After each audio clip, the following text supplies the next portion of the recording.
Let's try something weaker than that for beginners. Like, for example, the comedy scene here. Well, not so much. No, that ain't. How did you get into comedy? How I got into comedy was I knew I wanted to do something that I wanted to do because I've always grew up with my uncle coming home all fucked up because he's the uncle that still stays with you even though he's a grown ass man. Yep. Like the guys that graduate high school but still hang out. Yeah. Yeah. So my uncle would come home from old Cap City comedy, and like That's Cap City, Austin, right? Cap City, Austin, Texas, yeah. And he would talk about how he just seen Paul Rodriguez, how he'd seen, and like you name them, like just the comedy gods right now, pretty much. So to say, if you follow any like, but I've always been around it. We always had hot cable. We always had a hot cable box, if anybody remembers that. Yeah. So, yeah, that same uncle would always score that because he was a mechanic, They couldn't pay him. They had to, he hooked me up with a fucking box. Which I think is absolutely a good way to do anything. I mean, it's the barter system, man. I don't have money, but I happen to have the skills to give you free cable. Why wouldn't I use that as currency? Yeah. Dog, there's always, where there's a will, there's a way. Yeah. Yeah. And just look at it from that way. If you just look at it from like, it's illegal and shit, so Yeah. what? And we're a fucking sitting felony right now. Yeah. We were just talking about that. Yeah, we're a fucking sitting felony right now. We'd be under the jail if we got arrested. Anyway, so your uncle comes back, talks about Paul Rodriguez and how Paul Rodriguez. He'd seen this guy a million times every time he rolled through. But yeah, so I grew up watching hot cable, HBO, all the comedy specials they had, George Carlin's, freaking Martin Lawrence, freaking you name it. And I was in and out of a boxing gym and like contemplating throughout my life, should I try this professionally? I'm kind of good at it, or should I like let it go? Wait, is that like a normal thing for Mexican kids in Texas? Like at that age, you can go like, yeah, I'm going to get into boxing because I could do this professionally. Is that like a common thing for Mexicans? It's common for people who've already done it amateur, who at least ran through the amateur process and bought a book, whether you had any fights on there or not, because they had dog fights whenever I was going and training as an amateur. You see how like the jazz type of dudes, coming from over here at 12th Street, or anywhere else, they'll come and they'll bet on the amateurs over there, it's something for them to do. And so moving forward, whenever I was about 29 years old, was the last time I went to a boxing gym for 6 months, just sparring every Tuesday and Thursday, and feeling like even if I won, I kind of lost. You know what I'm saying? I come home beat, man. That's the first time I've heard of Epsom salt. That's the life of a fighter, man. Like any type of athlete that you you immerse yourself at that level. A good example is wrestling.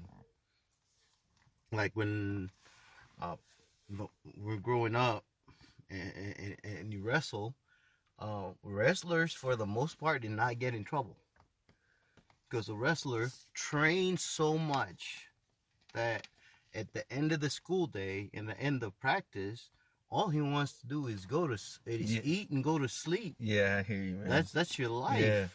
All right, and that's what you see nowadays. Like they got people that do that, in grappling and shit. Well, in anything, but like, yeah. That's why most of those kids. So that's why I was asking. Like, that's a big thing for us was wrestling, and for you guys is what like. So, Because I know almost every Mexican that I know. Yeah. Almost every Mexican that I know is either boxed or billed in the Golden Gloves. Yeah. Yeah, it's pretty common. My dad did it. But I realized there comes a time in a man's life where you have to hang up whatever gloves regardless, because time does destroy all men, and no way in hell. Let me tell you, there's a land of no return. The point of no return. Let's put it that way. at the time I was 30,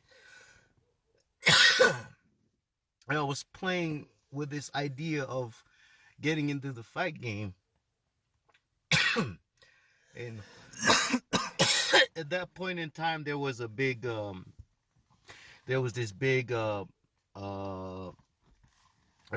explosion in the military with something called the MACP program, the Modern Army Combatives program, and we were some of the first guys going through it, so we were like really into it, right? Like, hey man, let's get into this, you know. A lot of us came up during the early UFC days and shit, right? Yeah. So we wanted to fight. But nowadays, man, like by the time I was like 30 and something and we were fucking fighting, Yeah. some kid walks in nowadays off the street, has already been fighting for like 5 to 10 years. Yeah. And he's already got a record. Yeah. And you know, and you're sitting in this bum ass gym, wherever the hell it is. Yeah. And you're like, I gotta compete against that guy who doesn't remember not having gloves in his hands. Damn shit. Yeah, like, yeah. No, that's what I'm saying. Yeah, so they I never learned get early. heavy. before I got hit too much, I learned early. I'm like, nah, you know. You know, they always say you think you're Billy Badass until you run into Billy Badass, and then you figure out you have other interests. Yeah, man. That's so. Yeah, that. You know, time destroys all men, and so you got to figure out what else you enjoy in life.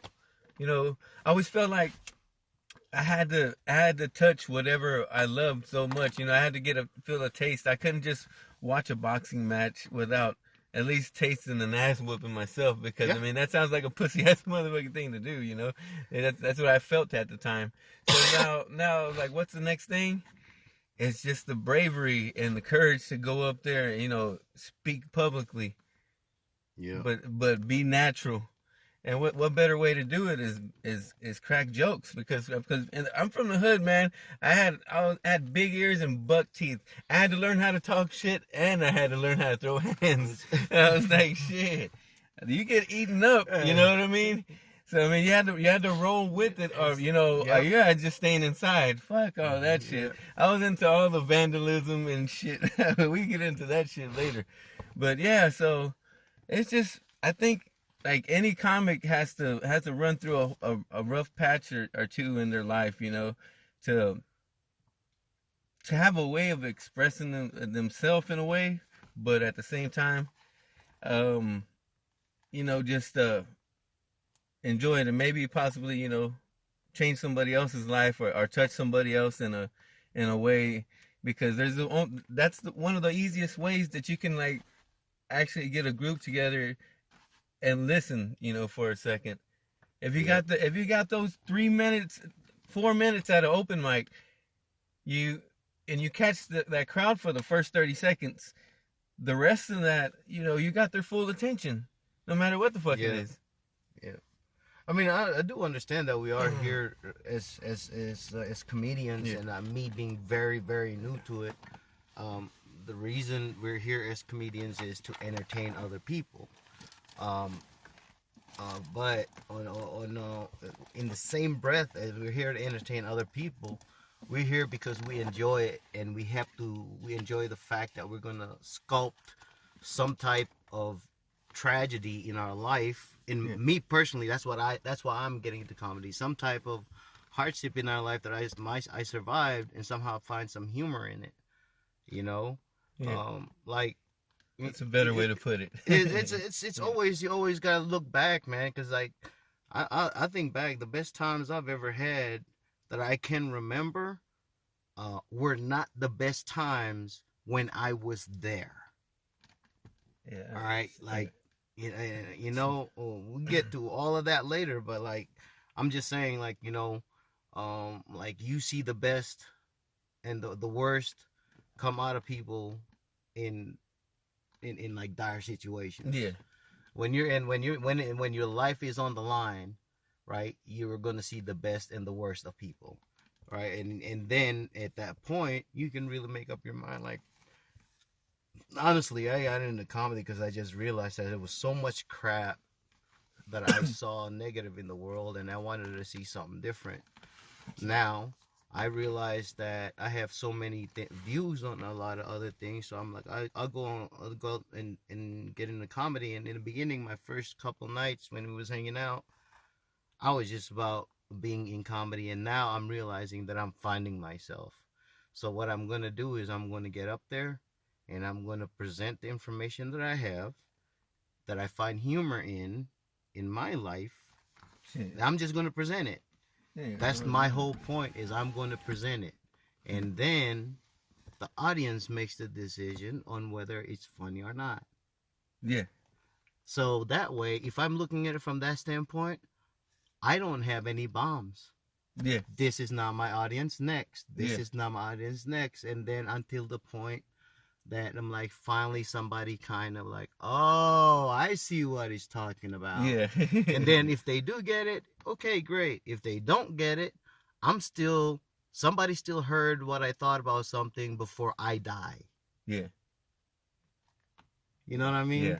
So when I die and I'm gone, somebody's like, you know what? I don't know what, but there was this weird looking, ambiguous looking motherfucker. Couldn't tell if he's black, Arab, or Mexican. But he said some shit that made fucking sense while he was on stage. He was fucking boring as fuck. I was booing the whole night, but he said some shit that changed my life. Now, if that's the case, I'm good. I can die happy. Yeah. Right? Yeah, right, he was brother. not funny. Okay. Yeah. But your life is better because he was not funny. Outstanding. Damn. What do you think? I mean, that's my point of view. I'm just saying. Just throw it out there. Yeah, yeah. That's cool when you grab an audience, but there's no better way to do it but to have a podcast or to have a blog or something like that, you know? Yes, because like there's a lot of times we all have a point of view, and I want to voice my point of view, but at the same time I want to hear everybody's feedback, constructive feedback. Calling me an idiot is nothing new. Everybody's known since day one. So everybody knows I'm a fucking idiot. Everything that's going to come out of my mouth is from my limited life experience and my mediocre internet researching abilities, i.e. Google, Bing, if you're a psychopath, or if you're like me, I use DuckDuckGo. And I will freely promote those guys all the time because they don't track shit for the most part. But all I'm saying is this. I don't know what the fuck I was saying because I'm so fucking high right now. Yeah, that's how you got into comedy. Yeah, that's exactly him. We're going to go on and do some fucking open mics. But it took me to get on stage and do like... what I did to take away all the stage fright in the beginning was I went and I did karaoke's. I did karaoke throughout, like, you know, for almost 2 years, I got to say, until I felt I built enough courage to try to do an open mic. What gave me the solid, you know, approval was one day I went to an open mic just to watch, because there was an open mic going on right next to this place called I Love Video, and I would always promote them because they're the only motherfuckers still got VHS for rent. Wait, is this like now? Yes. Wait, this where? Is happening. Yes, it's happening in Austin. Airport Boulevard. A VHS store. Yeah, VHS. They got VHS. They got DVDs. They still, And they say the dirty back room. Yeah. They still got upstairs. The adult section. But it's actually called the Wait. what they call it? The foreign. Yeah, the foreign department. Yeah, they got a porn department. Foreign is where you're gonna find the porn. Why is it called foreign? Because I don't know. I guess they just they voiced over it with something else, with that way they can rent it out. I don't know, man. Don't ask me. Wait. You You can't breeze by that. So, Yeah. okay, so in Austin, there is a video store, right? Yeah. That you say you like to promote. Okay, go ahead, plug them. What's that? Okay. It's called I Love Video. What is it? Airport Boulevard, Austin, Is this the Texas. one on- East Austin, Texas. Yeah. He's Check it on out. Airport Boulevard. I love video on Airport Boulevard. Go over there and support your local Austin business. I don't know why I'm promoting this shit, but think about that. It's 2000 in the Lord's 2019.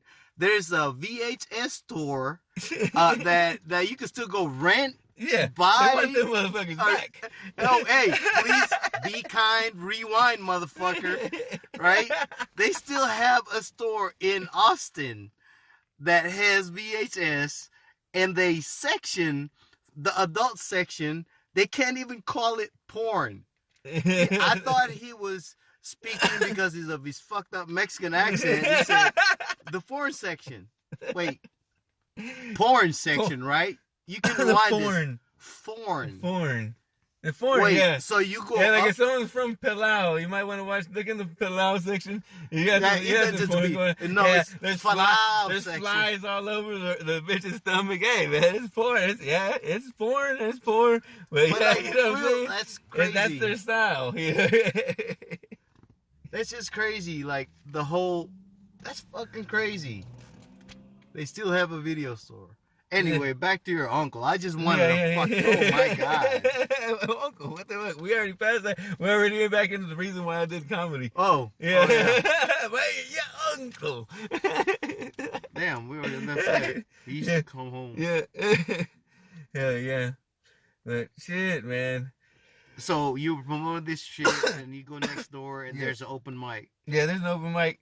I'll go in there. Not knowing anything about the splash zone, I decided to walk up and sit up there up front. There's nobody else clouding the chair. They're like, fuck, there's more space for me. So the first guy walks up, first open micer, they open, they're here. Give it up for this guy. So he goes up and he's like, hey, so me and a friend of mine decided to go for a walk to the corner store for some dick pills. And he looks straight at me, and he says, and he points at me, he's like, you know what I'm talking about. And without any hesitation, I kindly, loudly replied, they make that shit out of my DNA, motherfucker. Mind you, it's a small-ass room. What the fuck? Totally fucks up this guy's set. He's done. And Wow. I got a chance to enjoy myself. They're in the, you can give them a donation for a beer. They had some shiners. I gave them $1. Oh, wow. $1 a shiner, dude, look, it's better than me. Yeah. So I made out good that night, and I said, you know what? Fuck these motherfuckers. I know I'm better than them. And I had to go and do over almost 2 years of karaoke to get away from the stage fright. Oh, that's my method. That's what I did. You know what I mean? And I was like, you know what? I got the courage to get up there. So I was like, fuck it, man. I told a couple people that I knew. We went down to downtown, the Velveeta room. I didn't know that it was hard as hell to even get a spot over there. And I didn't know anything about no cameras. Wow. So my homeboy Bo just goes up and he records me. And and given that it's my first performance, I can never sit there and look at it and say that I bombed. I look at it and I find so much humor every time I look at that video. And I say, you know what, dude? This is why the fuck I'm still doing this. Okay, yeah, you had a good experience in the beginning. Yeah. The other day, I looked at the list of places that I've hit open mic. 10 places, man. 65 open mic. You got to give yourself some credit somewhere. You got to start to say, you know what, man? Well, it's honestly, it's just, I think you like trusting the process, because like for me, what's happening right now is I am readjusting to society. So I think it's better for you. Yeah, right. Like exactly that. So like what I'm trying to do, I guess, in essence, is I don't know. Like a lot of kids nowadays, they don't understand the formatting problems. Formatting problems saying is I record something and give it to you, and your player doesn't play that format. Yeah. Like MP3, MP4, AAC, or everything along those lines. Wacky tobacco in here.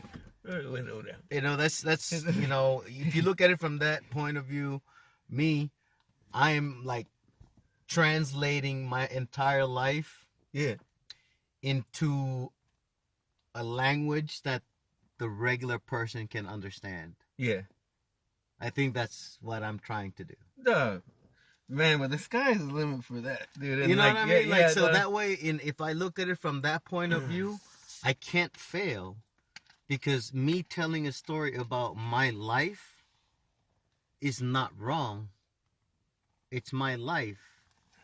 Based on my recollections, I'm telling that story. If it happens to be funny, great. If it's not funny, it's still my life. In other words, nobody else can take that. Like, you cannot tell a story about... You cannot go... Well, you can. You can go on stage and tell a story. Like, I can go on stage and tell a story about... Tell your life story, but it would be like the audience is going to see right through it. Yeah, they know when you're genuine, when you're being genuine or not. Yeah.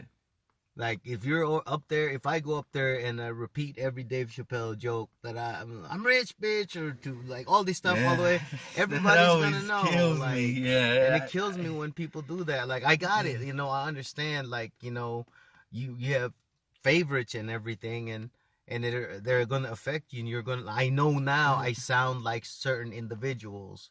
I am not gonna mention. You're just gonna have to come to one of the open mics and hear me talk. And then you're like, oh, yeah, I can hear the influence, where his influence is coming from, so-and-so. You're going to hear the influence. But the story in itself is going to be a really my story. What I'm trying I'm trying to take every event that's happened in my life and make it funny. But at the same time, if anybody ever challenges me, I have somebody that can prove that you will be able to back up my story. Yeah. Oh yeah. They're saying like, yeah, you did do that. Yeah, he did do this. Do I want to do that? Can I prove everything? Yes. Am I going to? No, I'm not going to just try to justify my life. I'm just telling my story. But if you question me, and you question me out in public, it's one thing. If you contact me privately and ask me, hey, whatever, what do you think? Or what do you think about this? Or where did you go to school here and there? I will definitely let you know. I don't have a problem with that. But like I said, you know, each individual story is your individual story. So if you're just telling yourself that, nobody can copy it. Nobody can make it funnier than you. Nobody can say, hey, whatever. Yeah. You know what I mean? Man. I agree. Like your whole, like that, man, your bit that one night, I was losing my mind. That's just hilarious. Because you've told me the real story behind the bit. And, like, for me to sit in the audience and see these people, and they're like, wait, what? And you see the confused look on their face, because before they thought there was a bit somewhere, only to realize that's not a bit. That, like, happened. He's making it funny. Like, he really did. Like, the bitch left the hospital in 53 minutes. Yeah. You know, like, hey, got it. You know, and I'm done for the rest of my life. Like, what the hell? Fuck you. Yeah. Dude, But, like, that really happened to you. And that's why, like, there's no other person that can tell that. But, however, the people that have been in a situation where so they're going to understand. And they're like, oh, yeah, I understand that, motherfucker. Like, I know exactly what you're going through. A felony over a traffic violation. Like I said, like, that's what I was saying. Is like there's certain laws and ordinances that are bullshit. Yeah. Right? Like, if it's a law, it has to apply to everybody equally. Yeah. Not like it applies to you a little differently than it applies to me, depending on how much money or melanin you have in your skin. I don't fucking know how it goes. Yeah, I'm just saying the law should apply across the board. What lawyer you got? You know, that's what it is. It's not about depends on your what lawyers attorney. you got. Like, who's attorney? Because it only benefits those with all the lawyers and those with absolutely nothing. Yeah. Those with all the lawyers don't even go to court. The lawyers do the talking. Yeah, right? Those with absolutely nothing, they're not going to prosecute. Yeah. Like, I give you a good example. For example, right? I had a pit bull named Johnny Cash at one point in time. Yeah. Great pit bull. It was hung out. It was in my backyard, goofing off. Neighbor's dog. Anyway, incident happens.